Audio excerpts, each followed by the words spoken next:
맞나요? 네. 그 다음에 이제 변수라는 거죠.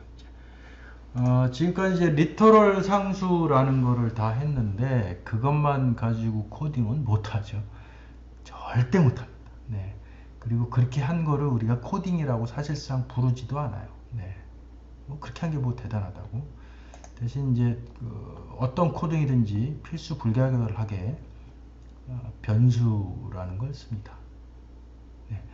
이 변수의 의미는 리터럴 상수나 조금 전에 봤던 리터럴 상수나 아니면 일단은 코딩을 통해서 뭔가 계산되어진 값들 혹은 문자열 같은 경우에는 변환이 된 것들을 저장하는 그릇이에요. 잠시 갖다 놓습니다. 그릇에다가 담아놓고 있다가 또 필요할 때마다 꺼내 쓰고 담아놓고 꺼내 쓰고 지지고 볶고 변환시키고 다시 변환시킨 거 다시 담고 아주 중요한 개념이에요. 이게 없으면 코딩이 안 되죠. 네. 물론 이것만 있다고 되는 것도 아니지만 일단 이거는 있어야 됩니다. 중간 결과를 저장해 놨다가 여러 변환들 더하기 빼기 곱하기 나누기 문자열 같으면 합치기 아니면 나누기. 예. 그러면 이 변수라는 거를 쓰려면 변수 이름을 지어야 돼요. 이름을 잘 지어야 되죠. 모든 개발자가 가장 힘들어하는 게 이름 짓는 거. 그것도 웬만하면 다 영어로 지어야 되죠. 피할 도리가 없습니다. 그래서 식별자 이름을 잘 지어야 되는데 먼저 식별자 이름은 아주 당연하겠지만 파이썬의 예약어 이건 자바도 마찬가지고 C도 마찬가지예요. 그 언어의 예약어들이 있잖아요. 그 C 같으면 char, 차라든지 for라든지 while이라든지 if, else 이게 그 언어의 예약어들이거든요. 그러니까 그런 이름은 일단은 변수 이름 사용하면 안 되고요. 너무 당연하겠지만 그런 이름을 변수로 사용했다가는 에러가 나죠. 왜냐하면 이 파이썬이든 C든지 그런 예약어를 한번 만나면 얘가 기대하는 어떤 그 다음에 어떤 그 코드의 진행 방식인데 그걸 어긋나게 되니까 에러를 뿜어냅니다. 일단 요거는 피해야 되고요. 그러면 기본적으로 파이썬에는 예약어가 어떤 것이 있는지를 알아야겠죠. 네, 그것도 중요합니다. 근데 하다 보면 알게 됩니다. 그래서 그 대표적인 것이 if, else if, 아이고 미안해요. elif, return, for, while, class, def 이런 대표적인 것들이죠. 아니 return 이런 것들을 피하고 정하시면 되고요. 다음에도 이제 그 일정한 규칙이 있는데 식별자, 이 변수 이름을 포함해서 함수 이름도 식별자고요. 클래스 이름도 식별자고요. 이런 것들이 다 대부분 이제 모듈 이름도 식별자일 수 있는데 식별자의 첫 문자는 알파벳 문자여야 돼요. 알파벳 또는 언더스코어 여기 나와있죠. 언더스코어 Shift 누르고 빼기 누르는 거 그죠? 키보드에서는 그거여야 되고요. 그 다음에 첫 문자 이후 나머지 문자는 언더스코어 이어도 되고 비로소 숫자도 들어갈 수 있어요. 첫 문자 빼고 나머지는. 그러니까 이 얘기는 뭐냐면 숫자로 시작하지 말라는 거예요. 아니면 언더스코어를 제외하고 특수 문자로 시작하지 말아라. 물음표로 시작하지 말고 샵으로도 시작하지 말고 샵으로 시작하면 뭐가 되죠? 코멘트가 되죠. 네. 아까 맨 처음에 나왔잖아요. 그죠? 파이썬의 주석은 코멘트로 시작한다. 그래서 샵으로 시작하면 안 되죠. 그냥 코멘트가 돼버리죠. 네. 걔가 파이썬이 그렇게 이해를 할 거니까 그렇게 합니다. 그 다음에 중요한 거는 대소문자를 구별을 해요. 그래서 my name 이라고 해서 이거하고 그냥 소문자 my name은 전혀 다른 겁니다. 전혀 다른 거예요. 실수를 이렇게 써놓고 왜 나는 값을 분명히 2를 넣었는데 다음에 지지고 볶고 했는데 내가 원하는 값이 안 나와? 네, 변수 이름을 잘못 지었죠? 네, 전혀 다른 거니까 구별을 해야 되고요. 이제 올바른 식별자로는 I, 언더스코어 2개 들어간 거, 아니면 뒤에 번호 붙어 있는 거, 이런 것들이 이제 올바른 식별자고, 올바르지 않은 거는 자, 요거는 숫자로 시작했죠. 그죠? 그 다음에 요거 this contain spaces라고 하는 거는 식별자 중간에 공백이 들어갔어요. 예.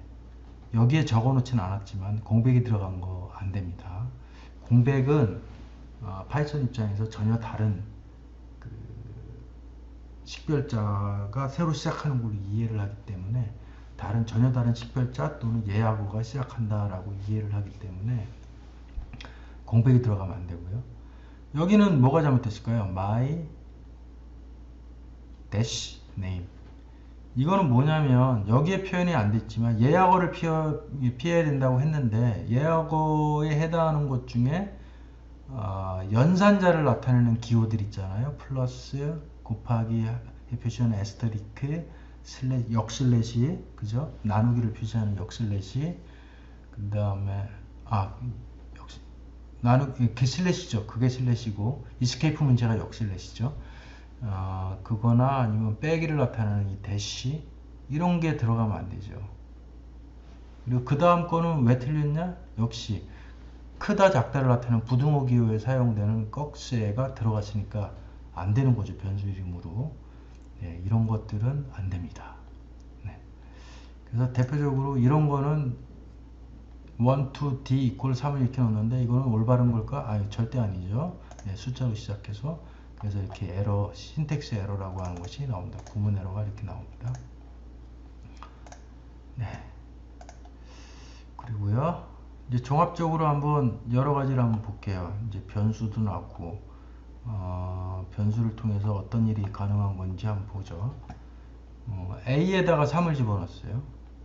A에다가 정수 3을 집어넣습니다. 이러면 A의 어떤 그 타입은 정수형이 돼요. B에다가도 4를 집어넣었어요. 그 자동적으로 B는 네.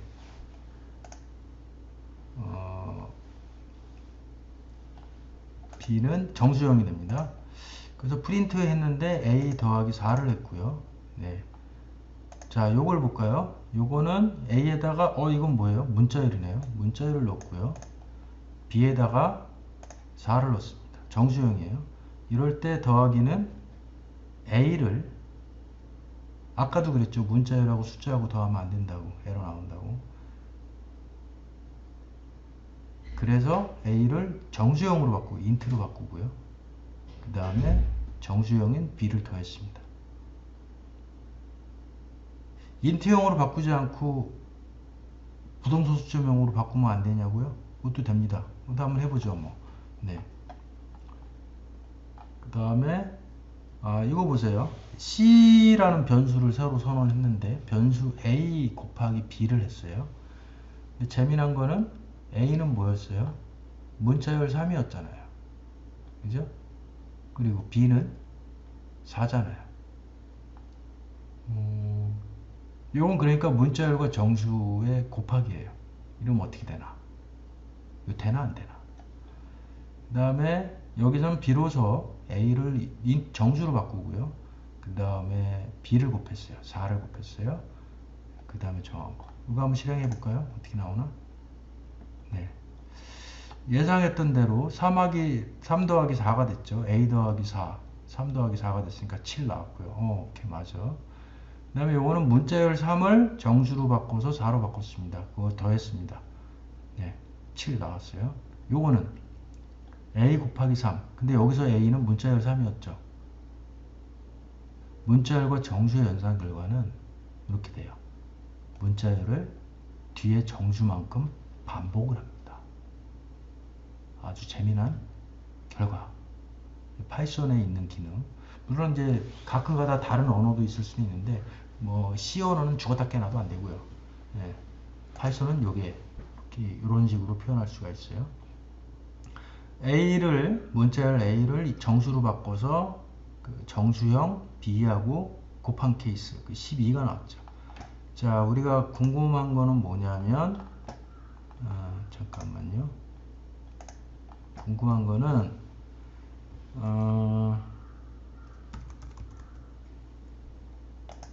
이거 한번 해보죠. 프린트 B 곱하기 A는 어떻게 되나? 그러니까 결국 이제 요거는 뭐냐면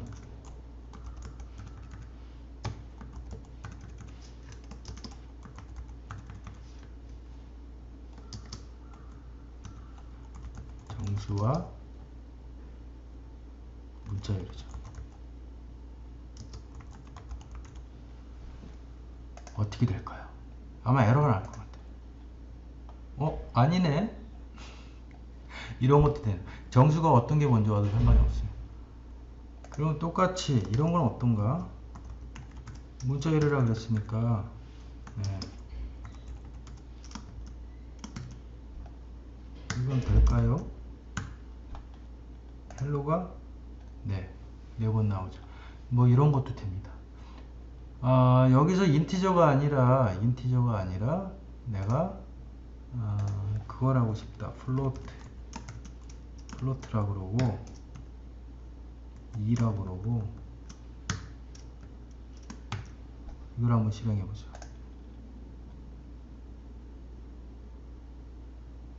네, 재미나죠. 문자열 2를 부동소 수점으로 바꿨어요. 그리고 정수랑 곱했어요. 숫자형은 정수와 부동소 수점은 서로 자유롭게 왔다 갔다 할 수 있어요. 네, 그래서 결과적으로 부동소 수점이 되죠. 부동소 수점하고 결과는 이렇게 나왔고요. 그 다음에 이제 이 결과를 한번 볼까요? 간단한 이제 변수를 배웠으니까 변수를 활용하는 방법에 대해서 배우는 거니까 i라는 변수에다가 5를 집어넣었어요. 그러니까 i라는 그릇에다가 리터럴 상수 중에 정수 5를 넣었습니다. 넣었고요. 넣은 거 i의 내용을 프린트했어요. 이거는 i의 내용을 프린트하는 거야. i에 뭐가 있는지 i 자체를 프린트하는 게 아니라 i 자체를 프린트하고 싶으면 어떻게 해요? 이렇게 하면 되죠. 그죠? 그럼 i가 나와요. 근데 이게 아니라 이건 i에 있는 내용을 프린트하는 거고요. 뭐가 있던 간에 이거는 뭐냐면 i에다가